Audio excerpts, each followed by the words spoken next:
National Nurses Day. That's A special occasion in the White House. National Nurses Day is a moment to honor the people on the front lines of the pandemic. Donald Trump is here to say thank you and sign a declaration while the nurses look on. Here, look. Here, Marty, take that. As he turns to the press, a reporter asks a question about the economy. In his answer, Trump turns his fire on China, framing the spread of the coronavirus like a military attack.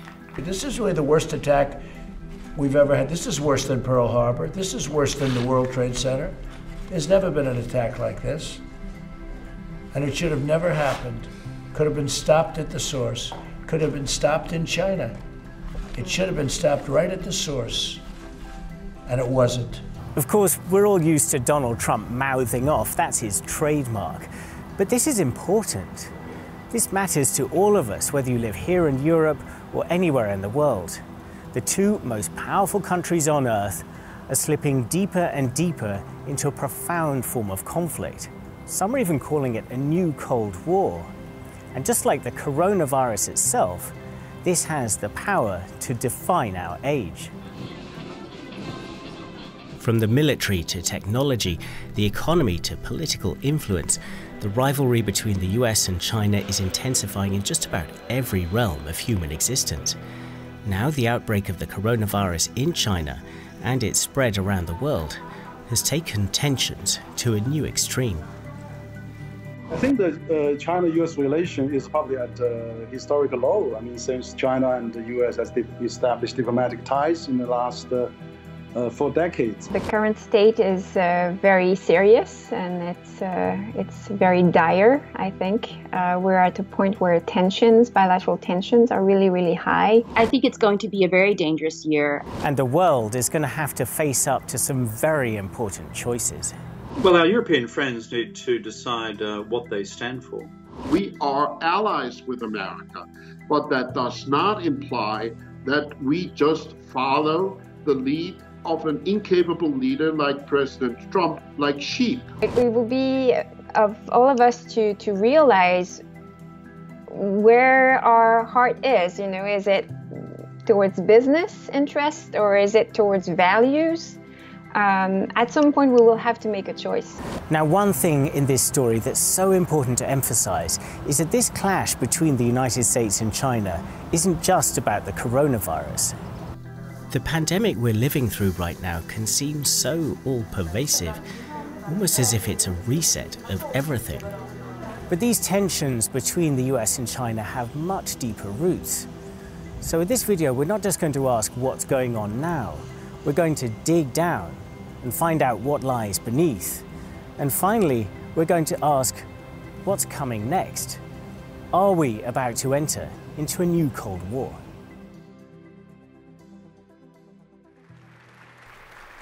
January 2020. It's just a few months ago, but it feels like another era. Donald Trump went to Davos and hailed his relations with his Chinese counterpart, Xi Jinping. Well, thank you very much, Klaus. Our relationship with China right now has probably never been better. We went through a very rough patch, but it's never, ever been better. My relationship with President Xi is an extraordinary one. He's for China, I'm for the US, but other than that, we love each other. Trump was buoyant after signing what was being called a Phase 1 trade deal with China, easing tensions amid a long-running trade war that Trump himself had started. And even as the COVID-19 outbreak spread in February, Trump was still flattering Xi Jinping. China's working very hard. Late last night I had a very good talk with President Xi, and we talked mostly about the coronavirus. They're working really hard, and I think they're doing a very professional job. But soon the outbreak hit the United States with full force. New York became one of the worst hotspots in the world, and the Trump administration came under massive fire for failing in its response. At the same time, evidence was mounting that China hadn't been open about the early days of the outbreak, losing crucial time that could have saved lives. And speculation even grew about whether a special laboratory in Wuhan was the source of the virus. So as the political pressure has intensified on the Trump administration, Donald Trump has seized on China as the true villain of the coronavirus crisis. China should be held responsible for what they've done. They have hurt the world very, very badly. They've hurt themselves also, but they've hurt the world very, very badly. For 47 years. And with the election campaign looming, pro-Trump groups have put out ads attacking China and linking it to his opponent, Joe Biden. The message, don't blame us for what's going on, blame China. The data suggests that it might be effective. 2/3 of Americans have a negative view of China, a figure that's risen higher and higher in recent years.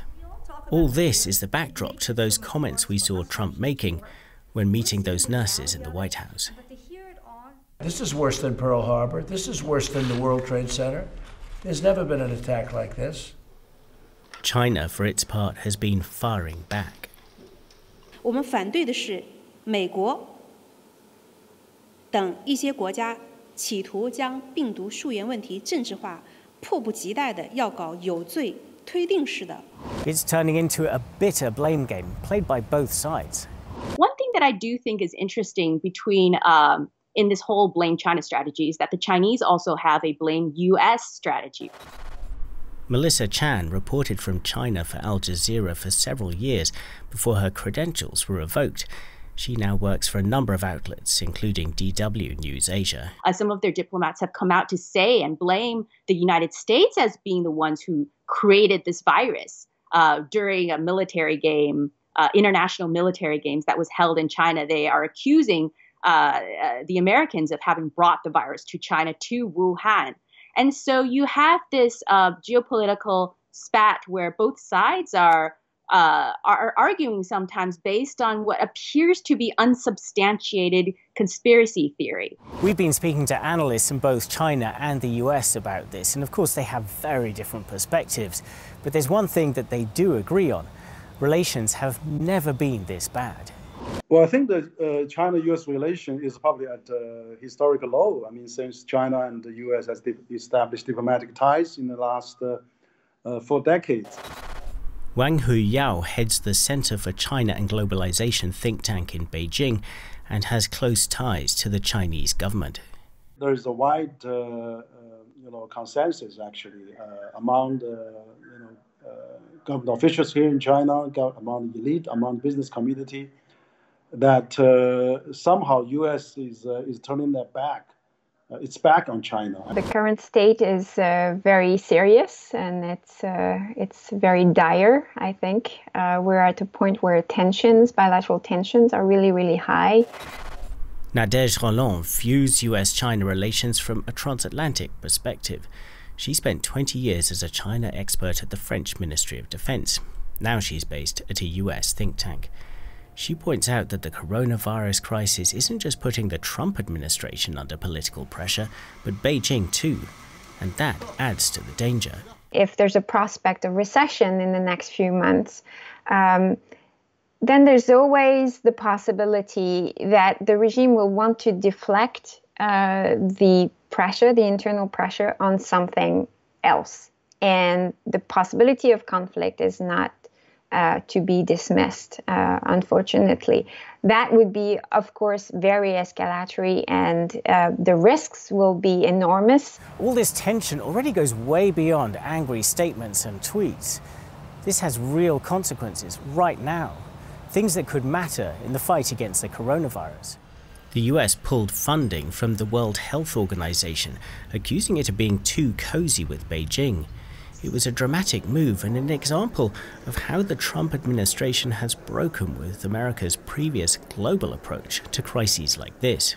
The last pandemic that we had was Ebola in Africa. And at that time, the United States took a leading role internationally to coordinate efforts to push back and to fight against Ebola. Reinhard Bütikofer is a veteran German member of the European Parliament and leads the Parliament's delegation on China. Today, there's not even an attempt to show leadership on the part of the United States. China sees that, everybody sees it, and China tries to exploit that. Meanwhile, the pandemic has exposed America's dependence on China for essential medical supplies. This has fueled talk of a major rethink, a decoupling of America's economy from its deep ties with China. And Donald Trump has egged this on. In one of his most striking comments so far, he's even raised the prospect of a complete detachment between the US and Chinese economies. In an interview with the Fox Business Channel, he said we could cut off the whole relationship. Now, if you did, what would happen?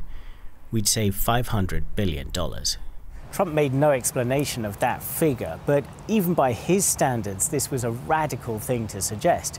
Could the US really cut all ties with China? Well, we'll get to that question later on in the video. First, let's dig down to the roots of the current crisis. The story begins 40 years ago with this man, Deng Xiaoping. He took power in Beijing after the death of Mao Zedong in the late 1970s and began to develop an economy that had been crippled by decades of communist experiments. Throughout, Deng stuck to a modest approach to China's role in the world outside. Effectively, don't stick your neck out. Well, I think Deng Xiaoping will be recorded in history as one of the extraordinary figures of the history of the 20th century. Former Australian Prime Minister Kevin Rudd remembers that time. He worked at the Australian Embassy in Beijing in the 1980s. He took this Maoist wreck, otherwise called China and the Cultural Revolution, and through an internal party coup, took out the Maoist ideologues and instead inserted what's known as a pragmatic economic program domestically and internationally, which turbocharged China's economic growth. Economic development didn't mean an end to repression. The Tiananmen Square massacre near the end of Deng's time in 1989 brought the condemnation of the world. But under Deng's successors, China's economic growth continued.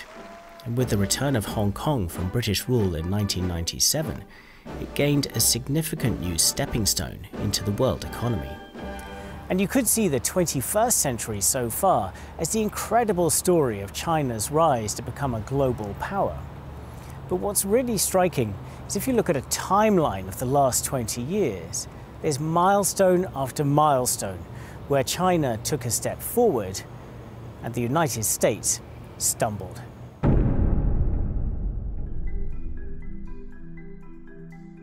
In December 2001, China joined the World Trade Organization.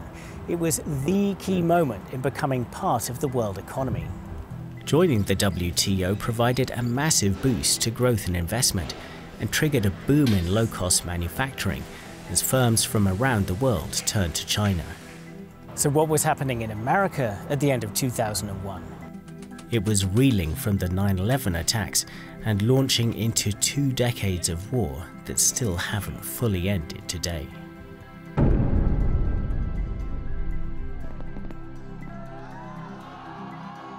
Fast forward to August 2008 and China was in the limelight as never before. The Beijing Olympics were like a coming out party for an ever more confident power. Just 3 weeks later, Lehman Brothers went bankrupt, intensifying the worst financial crisis since the Great Depression. The world economy took a huge hit, but the impact was deepest in the West.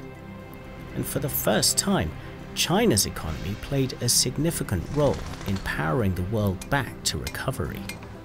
So you can see these years in the aftermath of the financial crisis as the time when the balance of power between the US and China was shifting, quietly but significantly. The American economy was in deep trouble, and the federal government was borrowing massive amounts of money to keep it afloat. Here too, China played an active role. Within 3 years of the Lehman crash, China more than doubled its holdings of US federal government debt, becoming the biggest foreign lender to the United States at well over $1 trillion. Even some of America's success stories had Chinese DNA. The iPod and iPhone, for instance, were manufactured in China's ever more sophisticated factories.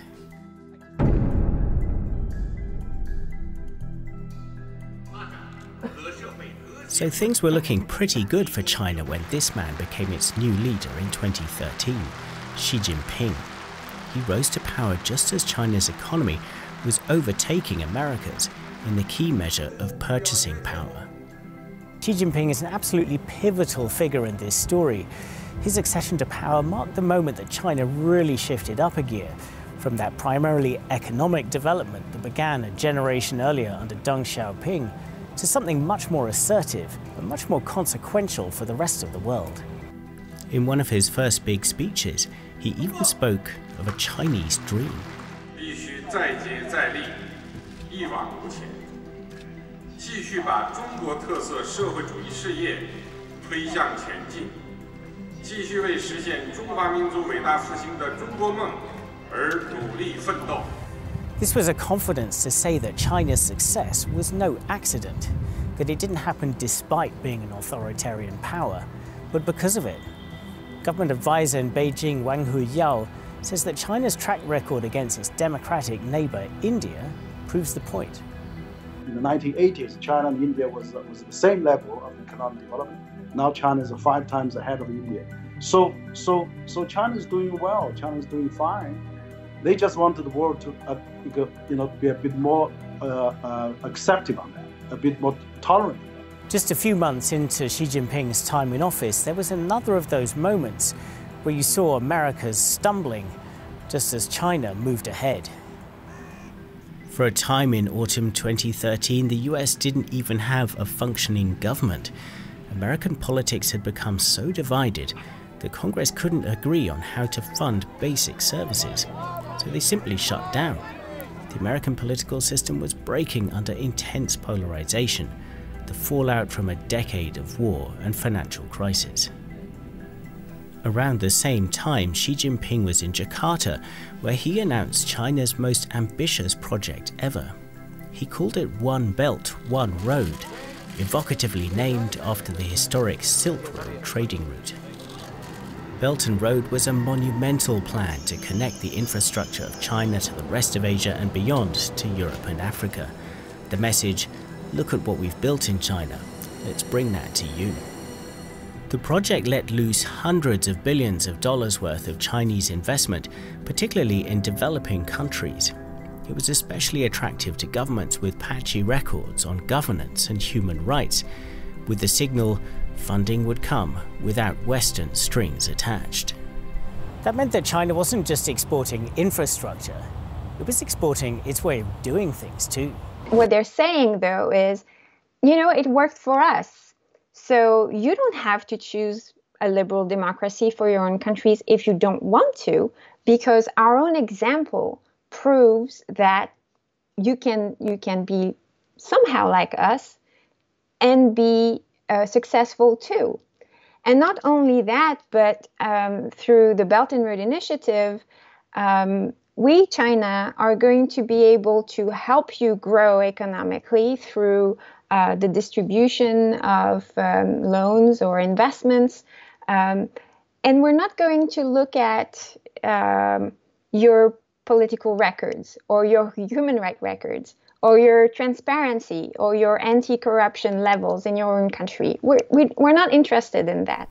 And that message has found a huge number of takers over the past 7 years, with more than 100 countries joining Belt and Road in one way or another.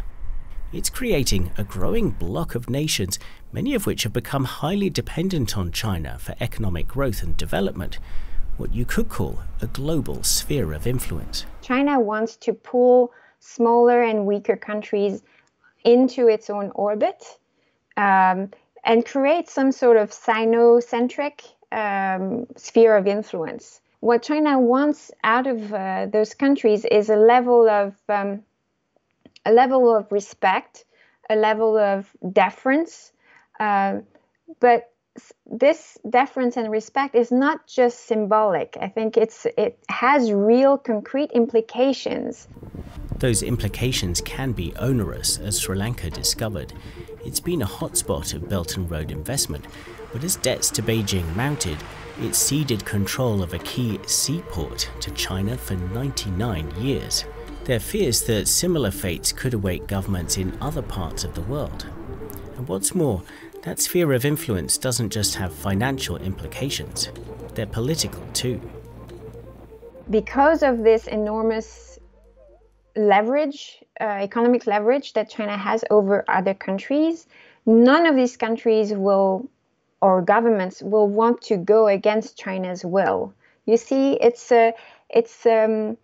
not just a symbolic deference. It's also it has a very concrete application onto how China is, acting and behaving, and other countries are basically paralyzed because they don't have any ways to go against it. So Belt and Road is a potentially huge source of power and influence for China around the developing world. But let's take a look at the map again, because it's not just developing countries that are joining in. Just last year in Europe, Italy, Greece and Portugal all signed up to the project. Xi Jinping was received to great fanfare as he toured his new partners' capitals, places still feeling the after effects of the 2008 financial crisis. And now the economic crash caused by the pandemic has made them more desperate than ever for sources of growth. These countries are in the European Union, they're in NATO too, core members of the Western Alliance, now forging closer ties with China. China's forays into Europe don't stop there. As we saw in a recent video, it's made highly publicized deliveries of supplies to many European countries during the coronavirus crisis, seen as an attempt to patch up its image after the outbreak began on its soil. And in another initiative called 17+1, China's created a platform for cooperation with a swathe of Central and Eastern European countries from the Baltics to the Balkans, most of them young democracies tempted by the prospect of Chinese investment. On the military front, China's been advancing rapidly too. It's been strengthening its foothold in the strategically essential South China Sea. Here, the United States has been pushing back, frequently sending warships through the region to assert its freedom to use the waterways.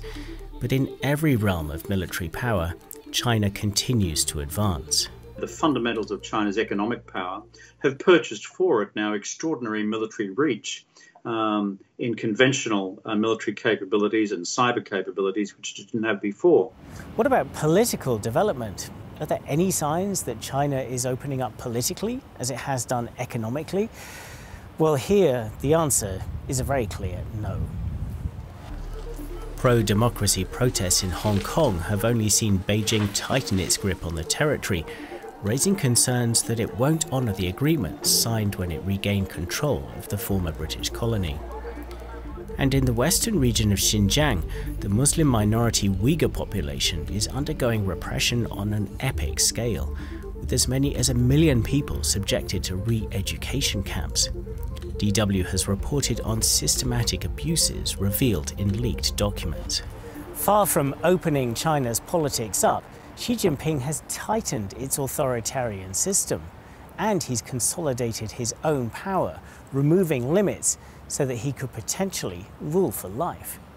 Since Xi Jinping has taken control of all things Chinese in China on the mainland, China has seen what could be described as amounting to a kind of regime change, collective leadership, term limits for the top position, a certain small level of, well, I don't want to say liberty, but allowing civil society to find niches in which it could play an active role, at least addressing human rights issues. All that has vanished. And as China's global ambitions grow, that commitment to its authoritarian model has more and more implications for the rest of the world. Xi Jinping doesn't only try to be a global leader, he tries to be a global bully. This leadership obviously finds that if they push hard, they can establish a more China-centric order than would have been conceivable 10, 15, 20 years ago. So what was happening in the US since we last checked in? Well, those political divisions that we saw forcing a government shutdown back in 2013 have only got deeper and deeper. The election of Donald Trump in 2016 brought that to its logical conclusion. And while so much attention has focused on whether Russia helped him to win, you could argue that actually his victory was all about China. I covered that 2016 election as one of DW's US correspondents, and I went to a lot of Donald Trump rallies. And everywhere he went, and every time he spoke, he always talked about China. His views on this are deeply held. Trump has been remarkably consistent about China for someone who's known for being fairly inconsistent. If you look at his rhetoric in the 1980s, it wasn't China that was the bogeyman, it was Japan. But it's clear that he has a certain view on trade where he believes that certain countries take advantage of the United States and are takers, are exporters to the United States, and have really benefited from American consumers. And what he's done in terms of his rhetoric with China is essentially transfer his point of view from the 1980s when he was talking about Japan and made it a China issue. And you could see that when he was on the campaign trail in 2016. So he can point to the historical past and say, I have been warning you guys about China all along. We need to be tough on China. So little wonder Trump's trade war with China has been one of the defining features of his presidency so far. So let's take stock for a moment of where things stood when the coronavirus hit. In the last 7 years under Xi Jinping, China has become an undisputed economic superpower, and it's rolled out a global sphere of economic and political influence. Its military power is rapidly growing, and far from backing down on its belief in authoritarian government, it thinks it's been proven right, and offers its success as a model to the world. A model that says you don't need democracy to get ahead. Meanwhile, in the US, years of war, financial meltdown and political dysfunction culminated in the election of Donald Trump, a man who's made it his mission to take the fight to China. We've ended up with two leaders in the United States and China which are now distinctly nationalist. President Trump, Make America Great Again, and President Xi Jinping, who has discarded Deng Xiaoping's cautionary advice about hide your strength, bide your time. So therefore, the dynamics of these two leaderships has made the structural factors at work even sharper. If you look to some people in the Trump administration, Secretary Pompeo, for instance, it's tending towards all-out confrontation. So what now? Is this all pointing to a new Cold War?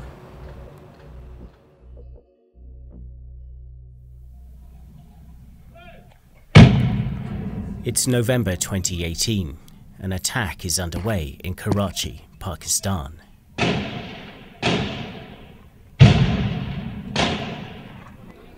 The target, the Chinese consulate in the city.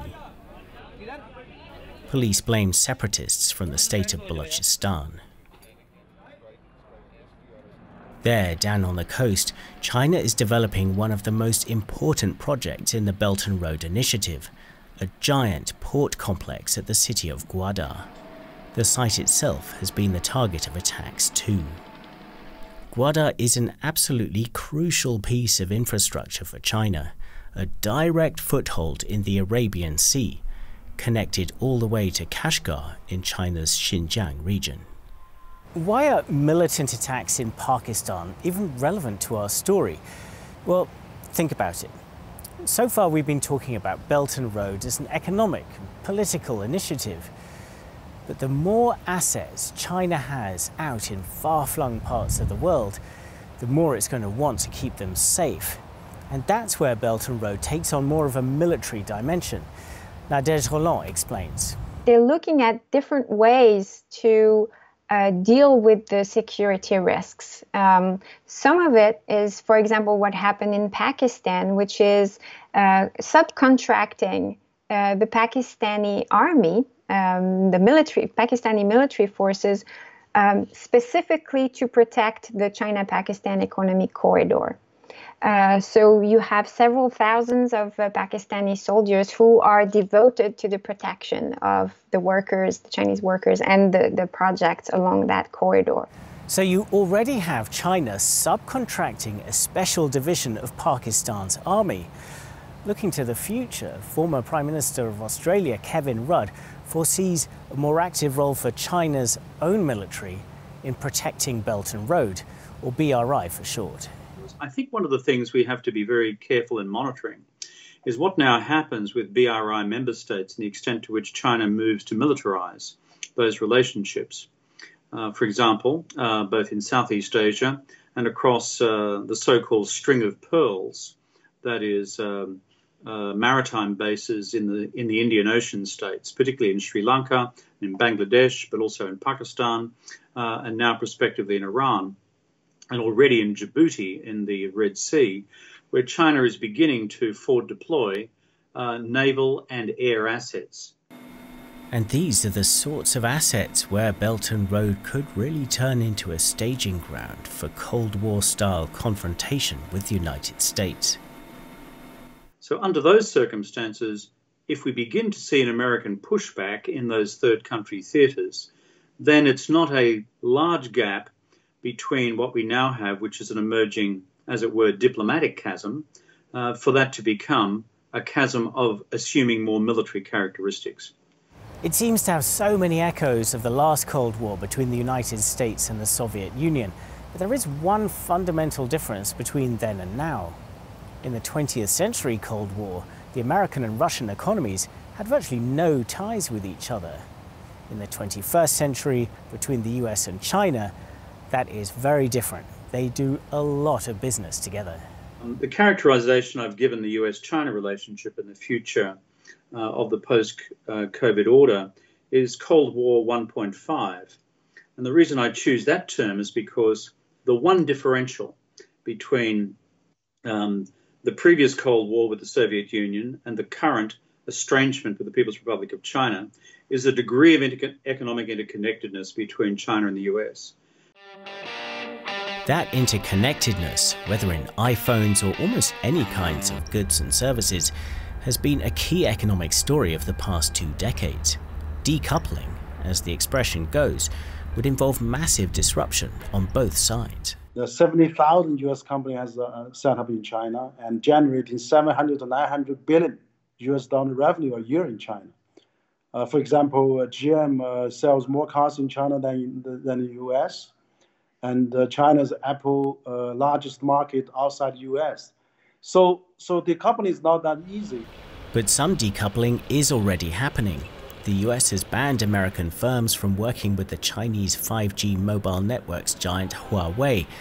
And as the pandemic drags on, more and more sectors might bring their supply chains back home.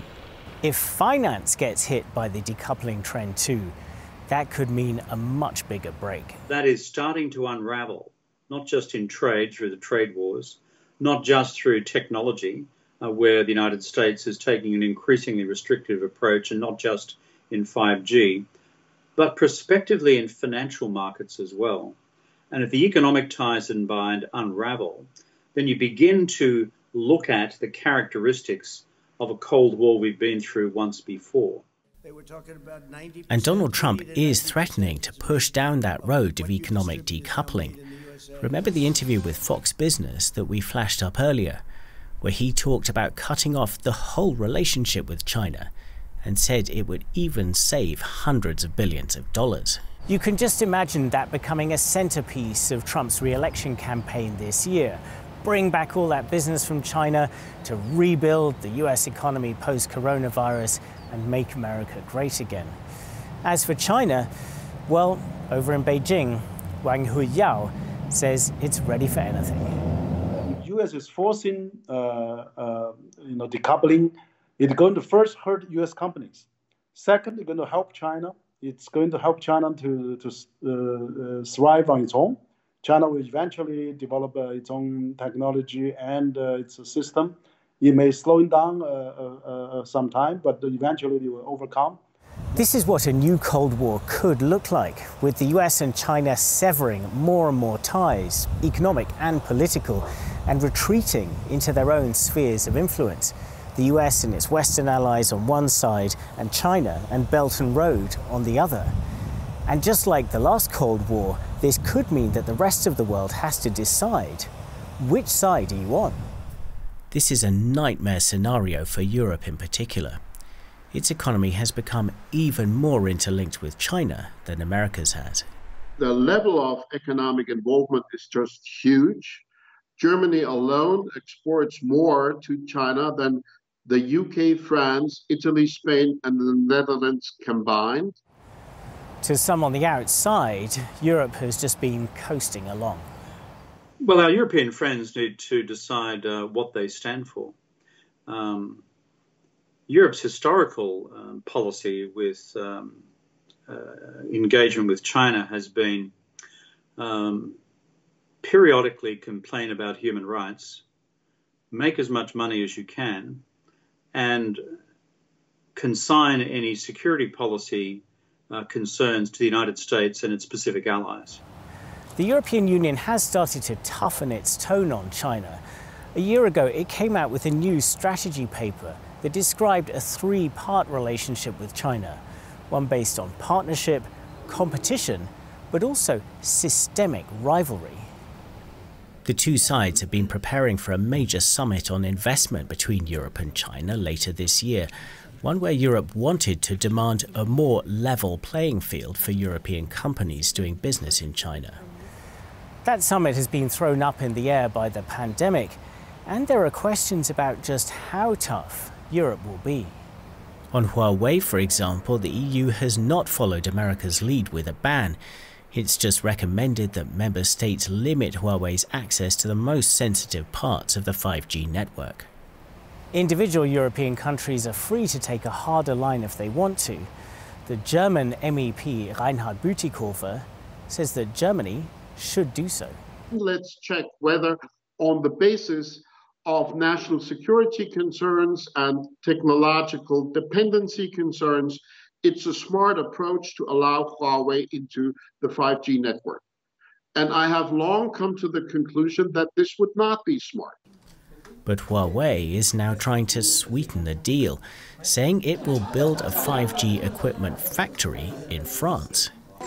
And as Beijing continues to nurture relationships with European states, there are doubts that Europe will be able to unite around tough decisions involving China. This is a way for Beijing to be able to make sure that Europe is divided. And because Europe, the EU is based on the need for consensus before you take any decision at the EU level, you need just one country not to agree on this consensus to be able to discard or to disregard a joint posture.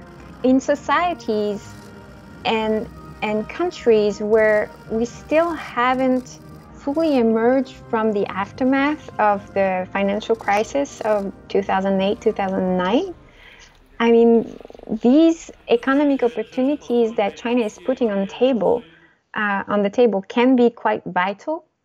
And this is an enormous leverage that Beijing has on the decision of these countries. So you don't want to upset or to anger China by voting against or by voting for a measure that would limit the Chinese investments in Europe.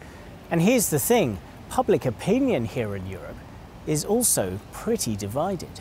A new opinion poll in Germany shows that Germans are almost equally split between those who want closer ties with America and those wanting to put China first. That's an extraordinary result when you consider the depth of the historic relationship between the US and Germany.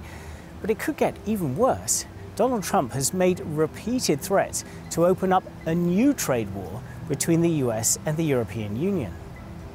So that's where Europe finds itself right now, facing the possibility of a new Cold War between a difficult America and an encroaching China.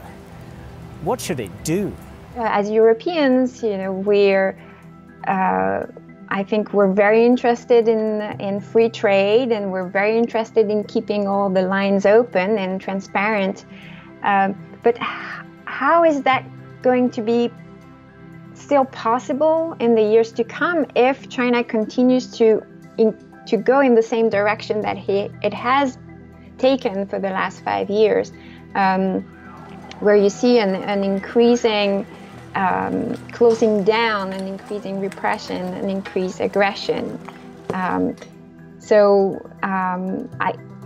don't know. It will be of all of us to realize where our heart is. Is it towards business interest or is it towards values? At some point, we will have to make a choice. I really believe so.